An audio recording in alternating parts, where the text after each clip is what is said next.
Hello, welcome to another Thinkers50 curated session. I'm Des Dearlove. And I'm Stuart Craner, and we are the founders of Thinkers50, the world's most reliable resource for identifying, ranking, and sharing the leading management ideas of our age. Our belief in the power of ideas has been the foundation of our work since we launched the first ever global ranking of management thinkers in 2001. And we've published a new Thinkers50 ranking every 2 years since. And it remains the premier ranking of its kind. So we are excited that 2021, a year in which fresh thinking and human ingenuity are more important than ever, is also a Thinkers50 year. Nominations are now open for both the ranking of management thinkers and the Distinguished Achievement Awards, which the Financial Times very accurately calls the Oscars of management thinking. The awards shortlists will be announced at the end of July, and the year's finale on the 15th and 16th of November will bring all the excitement of a new ranking and the naming of our Thinkers50 2021 award winners. Our theme this year is Ideas with Purpose, and our guest today fits this description to a T. She is Alisa Cohn. Alisa has been coaching startup founders to grow into world-class CEOs for nearly 20 years. A one-time startup CFO, strategy consultant, and current angel investor. She has worked with startup companies such as Etsy, DraftKings, the Wirecutter, Mack Weldon, and Tory Burch, and many more. She's also coached CEOs and C-suite executives at some of the world's best-known companies, including Dell, Sony, IBM, Google, and Microsoft. Alisa is a guest lecturer at Harvard and Cornell Universities, Henley Business School, and the Naval War College. She's the executive coach for Runway, the incubator at Cornell, NYC, New York City Tech. And she's also coached public and political figures, including the former Supreme Court Chief Justice of Sri Lanka and the first female minister in the transitional government of Afghanistan. Her forthcoming book is called From Startup to Grown Up, great title, subtitle, Grow Your Leadership to Grow Your Business. And if that wasn't enough, Alisa is also a Broadway investor in productions which have won 2 Tony Awards and has warned us in advance that she's prone to burst into song at the slightest provocation. She's also an amateur rap artist.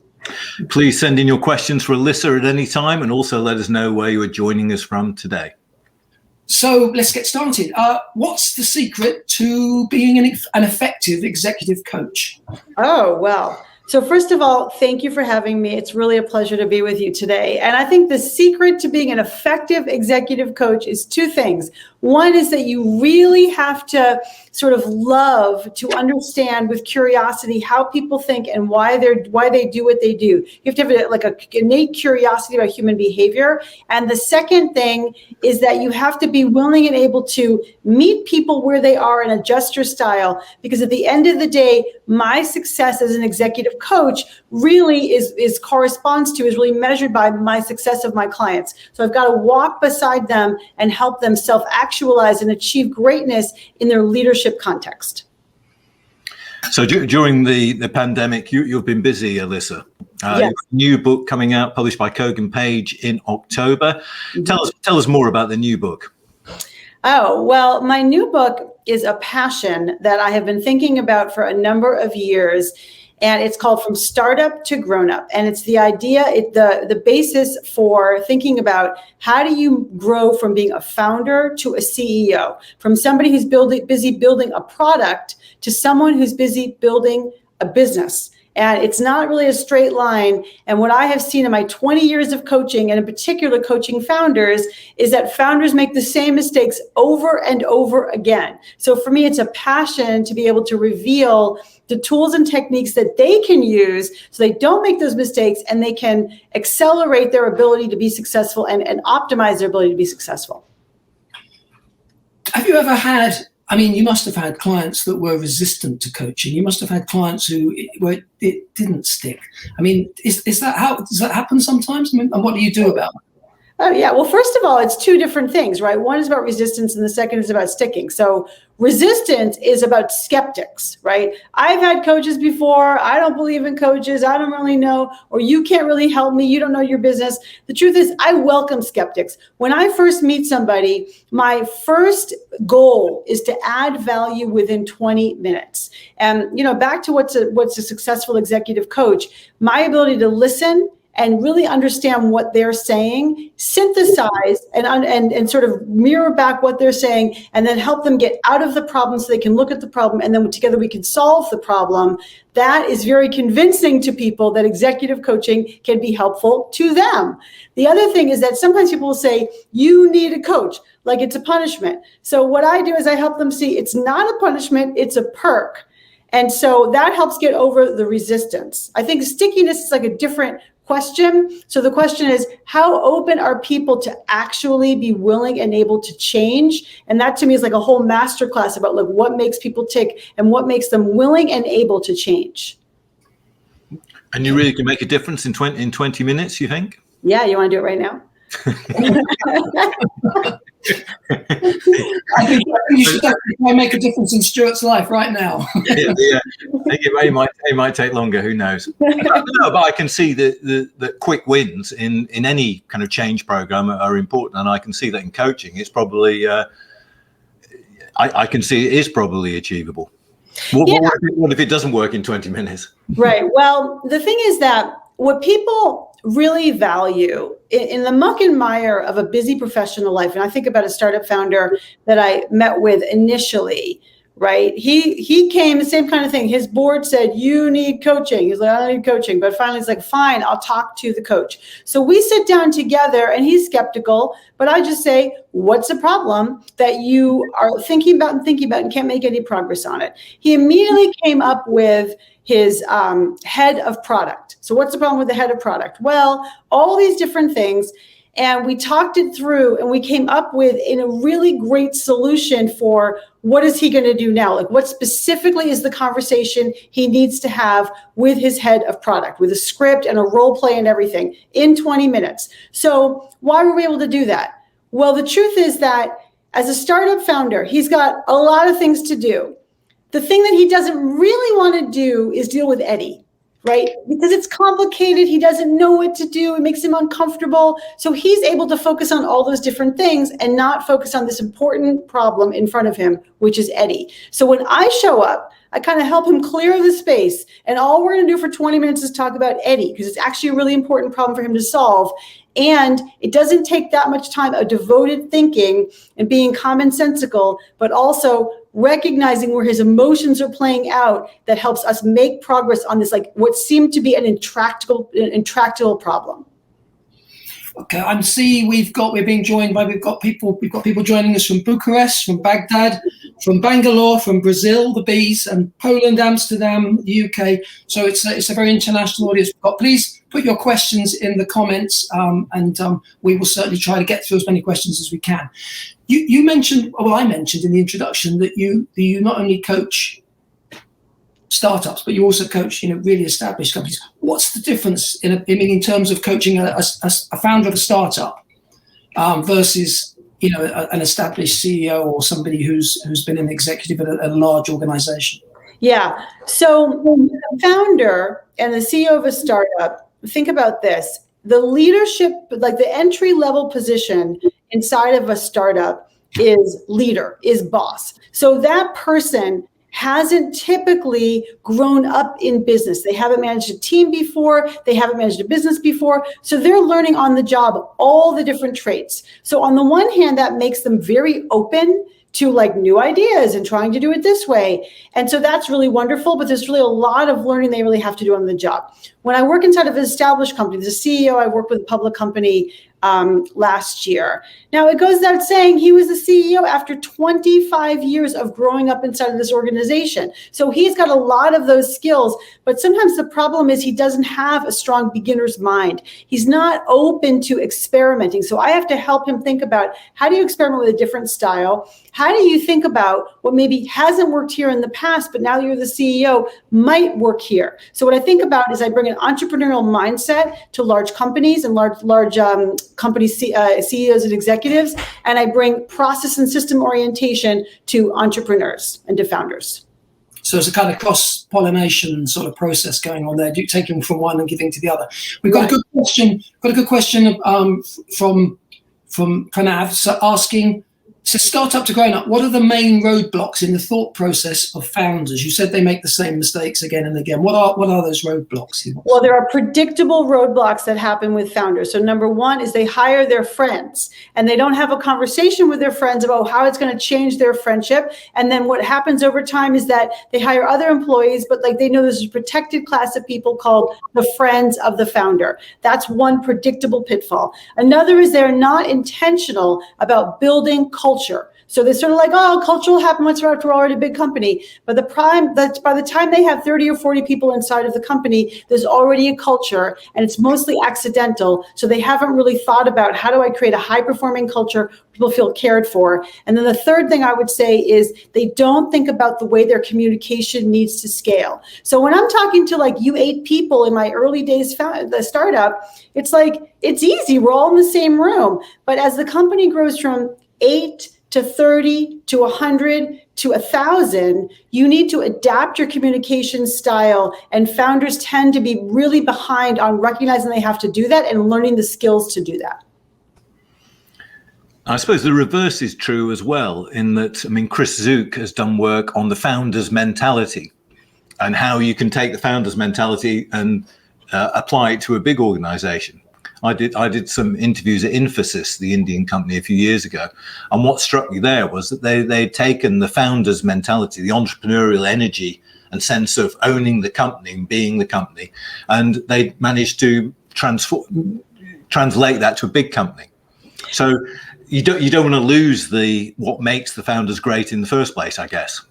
Stuart, I think that's exactly right. And that's very insightful, especially as it relates to culture. So how do you create a culture where people do feel the owner's mentality, sense of urgency, and sense of innovation, even as you grow and as you scale? And it has to do with who you hire in the beginning and then who you keep hiring. Do they have those traits? And then are the people who are, kind of your cultural co-founders, are they imbibing and embedding the atmosphere around them with the same sense of innovation? There's also, I think, a change, right? How do you kind of manage innovation using systems and processes and tools, but without squeezing all the life out of what could be exciting or innovative? Okay, we've got some more questions coming in. You mentioned the scaling communication issue, because when you're in a small tight knit group, you can project your personality and your persona quite easily. But Dinah's asking, can you highlight most significant persona that anyone can relate to? Is there how important is it to project persona and personality, and how do you do that as an organization gets bigger and bigger? Yeah, I think there's this tension between, or I should say this interesting word, and this tension around this word called authenticity. So we want our leaders to be authentic, but the truth is, if you as a leader are worried about stuff, or you're feeling grumpy and you're addressing the all hands and you're sharing your worry with everybody and your grumpiness with everybody, that's your authentic style. And it's actually not helpful. Do not do that. Or if you're sort of like a clown, like funny, and then you, there's actually a great story with a founder that I know. He addressed the all hands and he actually said, oh, we're just making half this stuff up.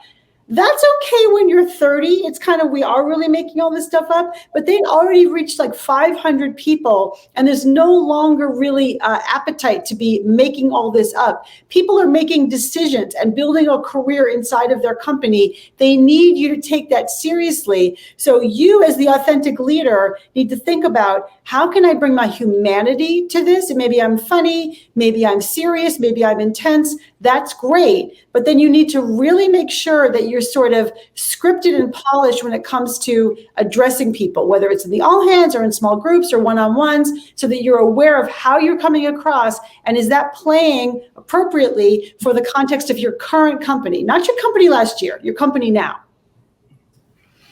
Yeah, Des and I did some work with Gareth Jones and Rob Goffey, authors of a book called Why Should Anyone Be Led By You? And their kind of a slogan was, be yourself more with skill. So you had to be a kind of adapt your authenticity for context. And yes, that's a great expression. Yeah, and I think at times that CEOs can't be authentic, as you say, because they don't want to communicate worry and concern. It may be completely inappropriate for them to do that. Right. One thing I would say is when I think about, when people ask me about authenticity, I say, listen, bring your humanity, because it is true that some appropriate humanity, appropriate vulnerability does help people connect to you. And that connection is going to help them be led by you, right? To your point about the book. And those are some of the secrets to be able to be sort of authentic in quotation marks and not just let it all hang out authentic. I mean, again, coming back to Robin Gareth's work, they would talk about a repertoire. We all have, none of us are just one thing. We have different aspects and dimensions. And they would say, and perhaps you would agree, that we have a repertoire. It's about choosing from our repertoire so that you don't become totally inauthentic, but you're selective in terms of which aspect of yourself that you show, I think. Definitely. And all CEOs also have to have hats, right? I think of it as hats. Like, this is your I'm presenting to the board hat. This is your I'm now leading the all hands hat. This is your having a one-on-one with a sensitive topic with someone who's kind of upset hat. If you can change your hat, then you can change your style. It kind of triggers you to remember, I need to pull from the right repertoire, as you said, to what's required here in this moment. As a man who doesn't suit hats, I'm going to move on. That's a good question from Pranav Kumar. In your coaching experience, who have you found more open to the ideas? CEOs? I mean, the kind of stereotype of the modern CEO is they're not particularly open, actually. And you would expect entrepreneurial founders to be open, but I suspect that both don't really conform to stereotype. Yeah. Both do not conform to stereotypes. And I would say both startup CEOs and large company executives can be super open in some circumstances, but if you push them on something that they are shut down on for some reason, they are super closed. And so I think as a coach, the trick for me is to kind of always find the gateway about what's going to help someone keep their mind a little more open. But I've worked with all kinds of people, and I think it really has to do with, do you as an executive have a growth mindset and a learning orientation, or do you think you've kind of figured it all out? Most of my clients have a growth mindset. Otherwise, they would not be being coached. Yeah, no, absolutely. I mean, again, it's interesting that the point you made, one of your three sort of points about founders of startups, the culture piece, because I spent a couple of days with Reed Hastings from Netflix. And it's very evident that what he tried to do with Netflix is learn the lessons of his first company, which I think it's Pure Software. Pure Software, yeah. Yeah, and exactly that they didn't consciously create a culture, and in fact, it turned into it became a stifling culture, because as they introduced the rules, they lost the spontaneity and the dynamism. So I think what he's tried to do with Netflix, and obviously we all read a lot about that culture, is consciously try to build the culture in from the beginning. So I guess that's the sign of someone who's on an interesting journey. Yeah, and a learning journey. And I think the learning journey didn't start when he started Netflix. It's like their culture has been built through experimentation and trial and error all the way. An example of what you said, like in Pure Software, they had a lot of rules. And so he recognized that the rules didn't always bring that much value, and that rules sometimes stifle creativity. So then at Netflix, people are getting like their expenses approved. And he began to realize, like, gosh, it's taking a lot of time to get your expenses approved around here. No more approval. We trust you. Right. But then they have, what I am impressed with Netflix is they have checks around that, right? So that no one's taking advantage. And also, I think their hiring process is super rigorous in order to support the kind of culture that he has been trying to build there. Yeah. He talks about high talent density. If you have good people and you make sure you hire very, very good people, you can allow them to not have so many rules. But if you dilute that and you get the wrong people in place, you'll have the usual troubles I think that a lot of organizations have, and the reason that we have rules. Yeah, I think that's right. There's a good point from Rick Spann, who joins our this session most weeks and tends to make musical analogies, which are sometimes helpful, which I think it is in this case. And he said, much can we learn from the way leaders in music, like Duke Ellington, etc., engage in different types of projects. and it teaches about learning, leadership agility, and entrepreneurial mindset. And here, the development of an authentic tone is key. From your experience in music, do you see metaphorical connections here? Well, thank you, Rick, for putting me on the spot here. I think that there's a lot of lessons to be learned from music, and I'll just say two right now. I think of the CEO as the conductor. So actually, your job as the CEO is to make sure all these units, all these groups, all these instruments are playing well together with music that we want to hear so that we can all feel successful. That's one. The second is to your point about jazz. I mean, it's well known that people have to kind of learn their craft and learn to play the instrument well and learn to read music. And then once they kind of have the muscle memory about how you actually execute this instrument, then you can improvise. And I think there's a tension between, doing it in the classically trained way, doing it the right way, and then recognizing that it's time to shift your style and make something up. I think startup founders are like pristinely and exquisitely tuned to make things up. They also need to work on kind of getting the basics underneath, their belts. Isn't that one of the problems with CEOs, that the CEO role is conductor, but actually their background tends to be in one particular instrument?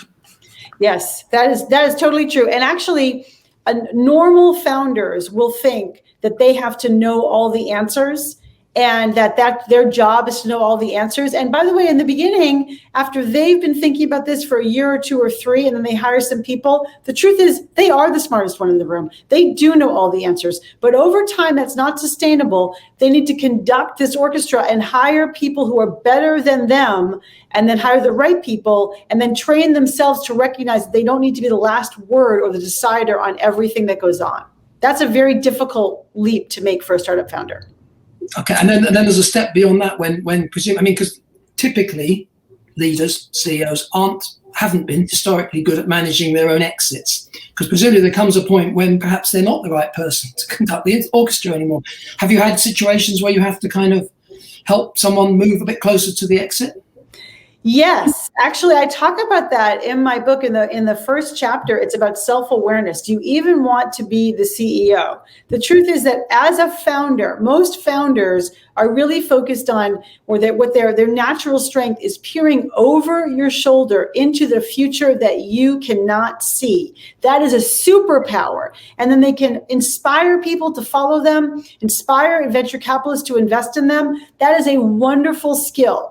But then over time, people in their company want performance reviews and career ladderings, and there needs to be like a machine that's kind of cranking out the product at scale. They may not be suited to do that. They may not have the temperament. They may not have the desire to do that. There's one founder that I've worked with a few times. He's a 3-time founder, and he realizes that after a certain point in the company, it's like he's no longer the guy to want to build this company, right? So he's kind of figured that out after painful experiences of running into a brick wall of what happens once it becomes more at scale.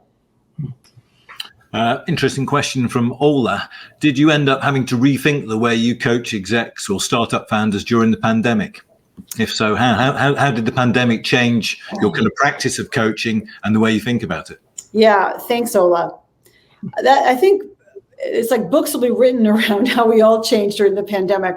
But I will say a couple of things. One is that originally, all the founders that I worked with did a couple of things. We immediately had like a bunch of emergency meetings with the executive team and had daily meetings on a regular basis to make sure that communication was pristine. So the way that changed my coaching was that I really helped them think about their role as being the communicator in chief. So people knew what was going on because people were craving certainty. So actually I wrote an article for Forbes, which was, how do you plan for a future that you can't plan for? So it's about how do you communicate certainty in a time of uncertainty. So my coaching definitely shifted with that.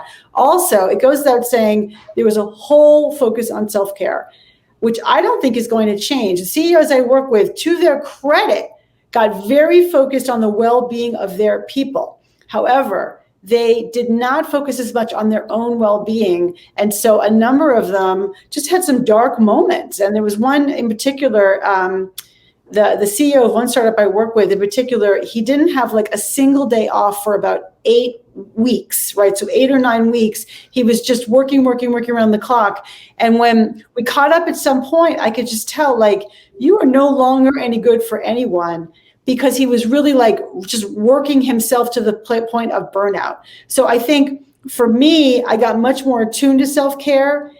Definitely the executives I work with are much more attuned to self-care or to the well-being of their employees. And I don't think that's going to go away anytime soon, especially in our new remote and hybrid work environment that we're looking into the future. Okay, we've got another question here. From your experience, what are the top 5 leadership skills? I'm going to add a bit to that. And are they changing? Have they changed because of the pandemic? Or are they constant? Are they universals? Yeah, well, the top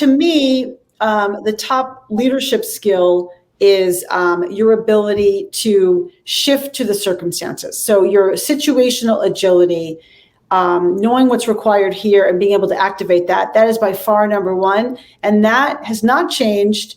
Our circumstances have changed quite a bit. So I think if anything, that's kind of compounded. The second is probably aligned with that is communication. And I think communication has changed because the founders and the executives that I work with have had to learn how to use video and phone in a way that if they were working in person, they did not have to. For example, they used to put off having difficult conversations like, oh, it's video, I'll do when I see him in person. That is no longer an option when you've gone remote and your employees are scattered throughout the company. The third one I'll talk about is actually back to coaching. So what's necessary definitely right now is for leaders and managers to double down on coaching their employees, because there's a lot of what's happening now where playbooks have not been written. So it's the idea of coaching to evoke excellence in their employees, helping them feel supported, helping them make good decisions when you, the leader, are not necessarily around. I think that's going to become very much a skill for the future. That's only 3. Do